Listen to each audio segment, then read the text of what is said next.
போய் time date வாங்க முடியாதுன்னு. பெரிய ஹீரோக்களை ஃபிக்ஸ் பண்றது கதைகளா இல்ல பட்ஜெட்டா இல்ல பிகு பண்றாங்களா இப்போ இருக்க ஹீரோக்கள்? சார் எனக்கு உண்மையிலே அதுக்கான பதில் சரியா சொல்ல தெரியல. எனக்கு ஒரு பெரிய பத்திரிகையில் கொண்டால் பவன் டைம்ல என்ன கேட்டாங்க, நீங்க வந்து கமலஹாசன் ரஜினிகாந்துக்கெல்லாம் கதை கேட்டா சொல்லுவீங்களா அப்படின்னு. ஓகே ஓகே சார், அப்படி கேட்டப்ப நான் சொன்ன பதில் ஒண்ணுதான். என்னன்னா, நான் ஒரு கதை எழுதுவேன்.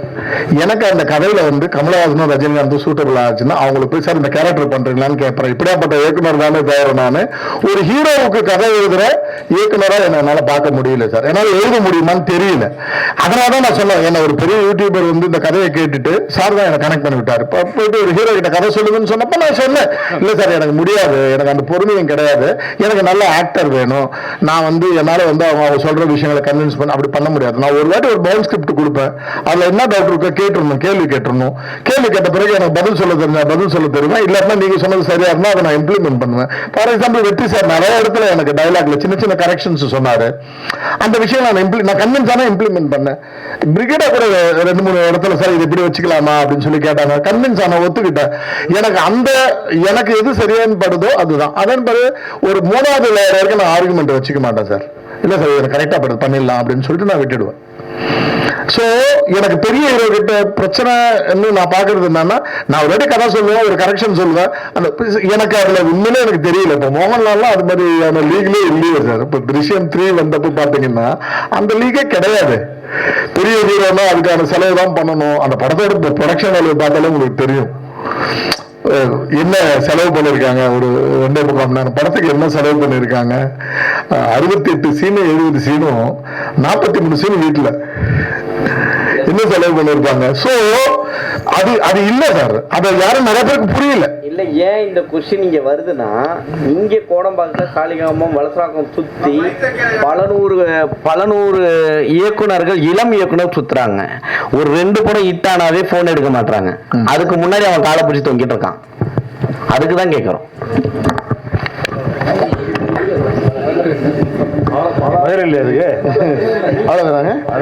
சார் அப்புறம் நீங்க பேசும்போது சொன்னீங்க, இந்த மாதிரி நடு ரோட்ல ஒருத்தனை கொலை பண்ணாக்க அவன் சாதனை பத்தி கவலை இல்லை, அந்த வெட்டவனை வந்து ஏன் நல்ல பத்தி கொடுக்கல அப்படின்னு சொல்லிட்டு நான் கடவுளை கேட்பேன்னு சொல்லிட்டு, ஒரே மாதிரி எல்லா மனுஷனும் இருக்க முடியுமா நீங்க நினைக்கிற மாதிரி?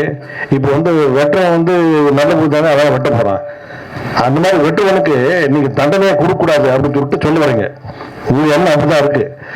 அதாவது கொலை பண்றவனுக்கு இப்ப நிர்பயா கேஸ்ல வந்து டெல்லியில அந்த பொண்ணை கொலை பண்ணவனுக்கு கேஸ் இந்த தூக்கு தண்டனை கொடுக்கலன்னாக்கா கொடுத்தாலுமே நிறைய கேஸ்கள் நடந்துட்டு இருக்கு, நிறைய கொலைகள் நடந்துட்டு இருக்கு. ஆனா நீங்க வந்து தூக்கு தண்டனையே தேவையில்லை அப்படின்னு ஒரு பர்ஃபெக்ட் எப்படி நீங்க கொண்டு வரீங்க இந்த படத்துல? இப்ப ஒரு விஷயம் சார், நீங்க சொன்னதுல ஒரு விஷயம் நான் டிஃபர் ஆகுறேன். வெட்டு வாங்குறவனை பத்தி எனக்கு கவலை இல்லைன்னு நான் சொல்லல. அது நீங்களா சொன்னீங்க. நான் சொன்னது நான் வெற்றவனுடைய பர்ஸ்பெக்டிவ்ல பாக்குறப்ப ஏன் அவனுக்கு அந்த அந்த மனநலத்தை, ஏன் அந்த ஒரு அசாதாரண மனநலத்தை கடவுள் அவனுக்கு கொடுத்திருக்காருன்னு எனக்கு ஃபீலிங் வருது. இல்லங்க, நான் ஒரு ஃப்ளோல கடவுள்னு சொன்னனே தவிர நான் ஜெனரலா யோசிக்க என்னுடைய தாட் ப்ராசஸ் எங்க போகும்னா, அவனுக்கே அந்த மனநிலை கொடுக்குறாங்க இருக்கு. நான் நல்லா யோசிக்கிறேன், ஏன் அவன் தப்பா யோசிக்கிறான், ஏன் அவனுக்கு ஒரு அப்நார்மாலிட்டி அவனுக்கு இருக்குன்னு யோசிக்கிறேன் நான். இந்த படத்துலயும் நான் பேசியிருக்கிற விஷயம் அவ்வளவுதான். நீங்க நல்ல கரெக்டா ஒரு விஷயம் சொன்னீங்க சார். டெல்லி கேஸ் ஆன பிறகு, நிர்பயா கேஸ் ஆன பிறகு எவ்வளவு ரேப் கேசஸ் நடந்துதான் இருக்கு. சோ நாங்க இதுதான் படத்துலயும் பேசுறோம். என்னன்னா, ஒரு மரண தண்டனை என்றது வந்து எந்த குற்றத்தையும் தடுத்துறாது. அதே மாதிரி ஒரு விஷயம் பாருங்க,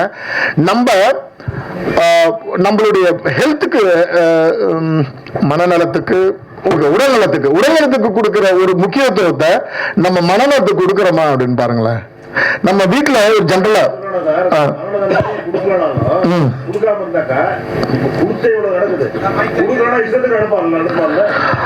அதுதான் சொல்றேன். அதெல்லாம் பத்தி பேசியிருக்கோம். அதை பத்தி பேசுற படம் அதை பத்தி பேசியிருக்கோம். அதான் இவரு சொல்றாரு, அவரு இல்லைன்னு சொல்றாரு. இது எனக்கு இதெல்லாம் ரொம்ப பிடிச்சிருக்கு. நீங்க என்னென்ன பேசுறீங்களோ இதெல்லாம் படத்துல இருக்கு. சார், இந்த விஷயமானது சினிமால எடுத்து பேசுறது இன்னைக்கு நேற்று இல்லை, கிட்டத்தட்ட 60 67 தொடர்ந்து பேசுறோம். மிருத்யு தண்டல் ஆரம்பிச்சு விருமாண்டியில கமலஹாசன் பேசாதது கிடையாது. ஒரு டிராமாவை ஆரம்பிச்சு அது எல்லா ஜாலும் போகும். பட் இன்னைய காலகட்டத்துல கிரைம்ஸ் இன்க்ரீஸ் ஆயிடுச்சு, சோசியல் மீடியா ஜாஸ்தி ஆயிடுச்சு. ஆனா நம்ம இதை கொண்டு போய் ஒரு கோர்ட் ரூம் டிராமால சொருகிடுறோமா? இதனோட கான்டெக்ட் புரிஞ்சுக்காம ஒரு கோர்ட் ரூம் டிராமாவாக இந்த மாதிரியான ஒரு சீரியஸான விஷயத்தை அனலைஸ் பண்ணி கடைசியில ஒரு சம்மரைஸ் பண்ணிடுறோமான்ற ஒரு வருத்தம் இருக்குல்ல?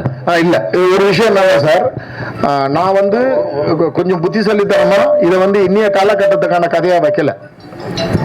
இதை வந்து நான் வந்து 72க்கு நான் பீரியடா சூஸ் பண்ணதுக்கு ரீசன் என்னன்னா, அந்த காலகட்டத்தில் ஒரு மரண தண்டனை பத்தி ஒரு டிஸ்கஷனா தான் வச்சிருக்கேன். First point.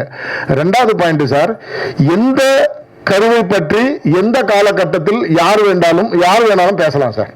ஓகேங்களா? அப்ப விருமாண்டில வந்து இதை பத்தி பேசின விதம் வந்து வேற. நான் பாக்குறேன், எனக்கு விருமாண்டின்னு தெரியும்.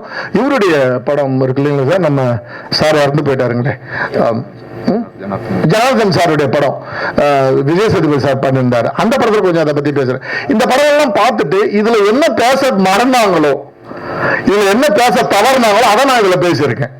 அதுக்குள்ள அவங்களுடைய கதை, அவங்களுடைய ஸ்டைல் ஆஃப் நரேஷன் ஒன்று இருந்துச்சு, நான் ஒரு நரேஷனை தேர்ந்தெடுத்திருக்கேன். பட் எல்லா காலகட்டம் அதுல ஒரு ஃப்ரெஷ்னஸ் இருக்கும் சார். கண்டிப்பா அந்த ஃப்ரெஷ்னஸ் நீங்க கண்டிப்பா பாப்பீங்க. உங்களுக்கு ரொம்ப ஸ்டேல்டா ஃபீல் ஆகாது. இதை பத்தி ரொம்ப இதுக்கு முன்னாடியே நம்ம இதை பத்தி பேசியிருக்கோமேன்னு தோணாது, புதுசா இருக்கும் சார். சமீப காலமா இந்த பாலியல் வழக்குகள் வந்து ரொம்ப வருது. ஆமா, சிறுமிகளை கூட ரொம்ப கற்பழிக்கிறாங்க. அதுக்கு வந்து கண்டிப்பா மரண தண்டனை வேணும், அப்படின்னாதான் வந்து வராது அப்படிங்காங்க. அப்படி ஒருத்தன் உள்ள போயிட்டு கோர்ட்ல ப்ரூவ் ஆகாம திருப்பி அவங்க அம்மாவே கொன்னான், அவனுக்கு ஒரு மரண தண்டனை வந்தா திருப்பி அது நடந்திருக்காரு. இந்த மாதிரி இந்த செக்ஷுவல் இதுல இந்த சிறுமிகள் இதுல மரண தண்டனை வேணுமா வேண்டாமா, உங்களோட கருத்து என்ன சார்? நான் சிறுமிகள் பலாத்காரத்தை விட்டுட்டு நீங்க ஓவராலா என்கிட்ட கேட்டா நான் ரொம்ப ஸ்ட்ராங்கா சொல்லுவேன், நான் வந்து மரண தண்டனைக்கு எதிரானவன். நான் சொல்லிட்டேன், நான் முதல்ல சொல்லிட்டேன், நான் வந்து மரண தண்டனைக்கு எதிரான. நான் எங்க பர்ஸ்பெக்டிவ் எனது மாறுதுன்னு நான் சொல்லிடுறேன் சார். நமக்கு இந்தியா சுதந்திரம் அடைந்து கல்கத்தால நடக்கிற அந்த வயலன்ஸ், ஹிந்து முஸ்லிம் வயலன்ஸ், அது எல்லாம் நோன் வயலன்ஸ்ல ஒரு முஸ்லீம் ஒரு ஹிந்து பொண்ணை வந்து ஷூட் பண்ணிடுறான், கன்ல ஷூட் பண்ணிடுறான், அவனை அரெஸ்ட் பண்ணிடுறாங்க. இந்த விஷயம் நிறைய பேருக்கு தெரிஞ்சிருக்க வாய்ப்பு இல்லை, நிறைய பேருக்கு தெரிஞ்சிருக்கும் வாய்ப்பு இருக்கு. ஒரு 20 வருஷம் கழிச்சு அவனை ரிலீஸ் பண்றப்ப அவன் ஒரு பர்ஸ்பெக்டிவ் சொல்றான். இப்ப நான் கதையா சொன்னவனு உங்களுக்கு என்ன தோணுச்சு? நடந்த ஹிந்து முஸ்லிம் கலவரத்தில் ஒரு முஸ்லிம் இளைஞன் ஒரு ஹிந்து பெண்ணை வந்து சுட்டு கொன்றான், இதான் கதை. அவன் 23 வருஷம் கழிச்சு ஒரு கதை சொல்றான் சார். அந்த பர்ஸ்பெக்டிவ் என்ன தெரியுங்களா? 9 பேருக்கு நாங்க போனோம், அந்த பொண்ணு முன்னாடி வந்தா, எப்படாலும் சாவடிக்க போறோமே, அதுக்கு முன்னாடி அவளை கற்பழிச்சுட்டு அப்புறமா சாவடிக்கலாம் முடிவு பண்றாங்க. 9 பேரும் 8 பேரும் ஒருத்தன் அப்போஸ் பண்றான். நம்மளோட நீ சாவடிக்க நான் ரெடி, நீ சாவடிக்கிறமா ஒரு ஹிந்து, அவளை நான் சாவடிக்கிறேன்னு சொல்லி நான் சாவடிக்கிறேன். கற்பழிப்புன்றது நம்ம அஜெண்டாவிலே கிடையாது, அது குற்றம்னு சொல்றான் அவன். இவங்க 8 பேரும் உனக்கு விருப்பம் இல்லையா, தனியா போய் நில்லு, நாங்க முடிச்சுட்டு வர வேலைன்னு சொல்றாங்க. அவன் விடுதலை சொல்றான், முடிச்சுட்டு வர வேலைன்னு சொல்றாங்க. அப்ப இவன் என்ன பண்றான்? அந்த பொண்ணை காப்பாத்துறதுக்காக அந்த பொண்ணை ஷூட் பண்றான். 8 பேர். இது இன்னொரு பர்ஸ்பெக்டிவ் 23 வருஷம் கழிச்சு நமக்கு தெரியுது. இந்த பர்ஸ்பெக்டிவ் நிறைய குற்றத்துல இருக்கும்ல, அந்த சான்ஸை வந்து நிறைய விஷயங்களை நான் சொல்ல, அது எப்படி தெரியல, ஒரு ஹிடன் விஷயமா நிறைய இருக்கும் சார். ஒவ்வொரு குற்றத்துக்கும் பின்னாடி நம்ம 2 விஷயம் பேசுவோம் சார். ஆட்டோ சங்கருடைய இது இருக்கு இல்லைங்களா, எக்ஸிகியூஷன் இருக்குல்ல, ஆட்டோ சங்கர் மட்டும்தான் குற்றவாளியா? ஒரு பொலிட்டீஷியன் அதுல பின்னாடி நம்ம எல்லாருக்கும் தெரியும், யாராவது வந்தாங்களா? ஓகே, வீரப்பனுடைய எக்ஸிகியூஷன், நம்ம எக்ஸிகியூஷன்ல பேசுவோம், என்கவுண்டர்ஸ் எக்ஸிகியூஷன் இல்லைங்களா, எக்ஸிகியூஷன். வீரப்பன் மட்டும்தான் குற்றவாளியா? ஒரு பொலிட்டீஷியன் வெளில வந்தானா? ஒரு பியூரோக்ராட்ஸ் வெளில வந்தானா? இல்ல. சோ எப்பவுமே ஒரு குற்றத்துக்கு பின்னாடி நிறைய விஷயங்கள் இருக்குல்ல, அது எதுவுமே அனலைஸ் பண்ணாம ஒருத்தவனை மட்டுமே நம்ம குறி வைக்கிறோம், அவனுடைய மனநலத்துக்கு நம்ம இம்பார்ட்டன்ஸ் கொடுக்க மாட்டோம்ன்றது என்னுடைய கருத்து. இதை வந்து நான் கண்டிப்பா திணிக்கல, நான் திரும்ப சொல்றேன், நான் இதை திணிக்கவே இல்லை. என்னுடைய கருத்தை சொல்லி ஆப்போசிட்ல இன்னொரு கருத்தையும் நான் வச்சிருக்கேன். இப்ப சார் சொன்னார் இல்லைங்களா, அந்த விஷயங்கள் அது அதிகமா இருக்கு, அதை நம்ம நியாயப்படுத்தணும். நான் நியாயமும் படுத்தல, ஏன்னா அதுதான் ஒரு பிலிம் மேக்கரோட வேலை, அது கிடையாது. இதுதான் அப்படின்னு சொல்லக்கூடாது, ஒரு விவாதத்துக்கு விட்டுட்டா நல்லா இருக்கும்ன்றதுதான் என்னுடைய கவிதாபாரத் சிங்க. அதாவது கோவையில் நடந்த விஷயத்த ரொம்ப அருமையா சொன்னீங்க, வாழ்த்துக்கள், நல்லா சொன்னீங்க, மனதில் பையன மாதிரி. ஆனால் இந்த கதையில் எழுதும்போது உங்களுக்கு என்ன சவால்கள் இருந்தது இந்த படத்துக்கு வசனம் எழுதும்போது?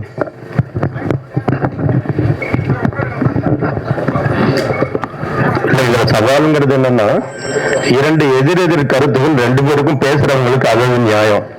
நீங்க எப்பவுமே ஒரு தரப்பு எடுத்து பண்ண முடியாது. நீங்க அவர் சொல்ற மாதிரி மரண தண்டனைக்கு எனக்கு நான் எதிரா இருக்கேன்னு சொன்னா ஆதரிக்கிறவங்களை நான் வீக்கா எழுதிடக்கூடாது. ரெண்டு தரப்பு நியாயமும் சமமா இருக்கணுங்கிறது இருக்குல்லங்க. அந்த ரெண்டு தரப்பாவும் மாறி எழுதுறது பெரிய சவாலா இருந்தது. ஏன்னா இந்த படம் ஒரு கதை மட்டும் இல்லை, இதுக்குள்ள ஒரு வாதம் இருக்கு, இதுக்குள்ள ஒரு தர்க்கம் இருக்கு. அந்த தர்க்கம் வந்து பெரிய சவாலா இருந்தது. மைக் போயிட்டு இருந்தா நான் ஒரு கேள்வி கேட்கிறேன். தமிழ்ல பண்ணிருக்கீங்க, ஹீரோவுக்காக நான் வெயிட் பண்ண மாட்டேங்கிற மாதிரி சொன்னீங்க. 19 படம் கன்னடத்துல பண்ணிருக்கீங்க, அங்கேயும் இதே நிலைப்பாடு. Same sir. ஆமா, நான் வந்து ஒரு ஒரு இன்சிடென்ட்டே சொல்றேன். தர்ஷன் சார் கிட்ட ஒரு வாட்டி போயிருந்தேன் ரீசெண்டா, அதாவது ஒரு ஜெயிலுக்கு போறதுக்கு முன்னாடி போனப்ப இது மாதிரி சார் என் ஃப்ரெண்ட் ஒருத்தர் இருக்காரு சென்னையில, பெரிய ஃபைனான்சியர் கம் ப்ரொடியூசர் சார், உங்களை வச்சு படம் பண்ணணும் அப்படின்னு சொன்னார். அவர் லைட்டாக யோசனை, எனக்கு கொஞ்சம் யோசனை உட்கார்ந்து இருக்காரு. சூப்பர் ஸ்டார் தானே உட்கார்ந்து இருக்காரு. சரி, ஒரு விஷயம் உங்கள்கிட்ட சொல்லிடுறேன், நான் டைரக்ஷன் நான் கிடையாதுன்னு சொல்கிறேன் அவர்கிட்ட. நான் வந்து உங்களை டைரக்ட் பண்ணுறதுக்கு வரல, அவருக்கு டேட் வாங்க வந்திருக்கேன்னு சொல்கிறேன். அவ்வளோ கிளாரிட்டி சார். நான் அதில் வந்து எந்த வித மாற்று கருத்தும் கிடையாது. சுதீப் சார் வந்து கொன்றால் பாவத்தை இங்கே ப்ரொடியூஸ் பண்ணணும்னு சொன்னப்போ கூட, ப்ரொடியூஸ் பண்ணணும்னு சொல்லி என்ன ராதிகா மேடம் கிட்டையும் சத்யராஜ் சார் கிட்டையும் என்னோட படத்தை போட்டு காமிச்ச சத்யராஜ் சார்லாம் படம் பார்த்தப்போ கூட சுதீப் சார்கிட்ட சொன்ன ஒரே விஷயம் என்னன்னா, இங்கே வந்து நீங்கள் ப்ரொடியூசராக மட்டும் இருக்கணும், நீங்கள் ஹீரோவாவோ எந்த விஷயங்களும் தலையிட்டீங்கன்னா நான் படம் பண்ண மாட்டேன்னு. அதோட அவருக்கு நான் படம் பண்ணல சுதீப் சாருக்கு. ஸோ எனக்கு அவர் சொன்ன மாதிரி எனக்கு எல்லா ஹீரோ கிட்டையும் நேரில், இப்போ யாராவது என்ன மேனேஜர்கிட்ட பேசுங்கன்னா நான் பேசவே மாட்டேன், நான் பேச மாட்டேன் சார்னு சொல்லுவேன். அது சுதீப் சாராக இருந்தாலும் சரி, தர்ஷன் சாராக இருந்தாலும், புனித் ராஜ்குமார் சாருக்கும் நான் அதே தான் சொல்லுவேன். நான் இப்போ நான் ரொம்ப பீக்கில் இருந்தப்போ ஒரு படம் பண்ணேன் கன்னடத்தில். ஒரு டேட் ஒரு 3 மாதம் தள்ளி கொடுக்குறேன்னு சொன்னார் புனித் ராஜ்குமார். நான் ஒரு மெசேஜ் போட்டேன், நான் சிங்கிள் பேமெண்ட் கொடுக்குறேன், எனக்கு டேட் இமீடியட்டாக கொடுக்க முடியுமான்னு கேட்டப்போ அவர் மேனேஜர் எனக்கு கூப்பிட்டு கேட்டார், நீங்கள் யாருக்கு மெசேஜ் பண்ணுறீங்கன்னு தெரியுமான்னு கேட்டார். சார், நான் எந்த ஹீரோவாக இருந்தாலும் இப்படி தான் சார் மெசேஜ் பண்ணேன், என்னுடைய ஆஃபர் இது, அவர் பண்ணுறாரா இல்லைன்ட்டு. அதனால் எனக்கு அந்த கிளாரிட்டியே எனக்கு அந்த டவுட்டே இல்லை சார்.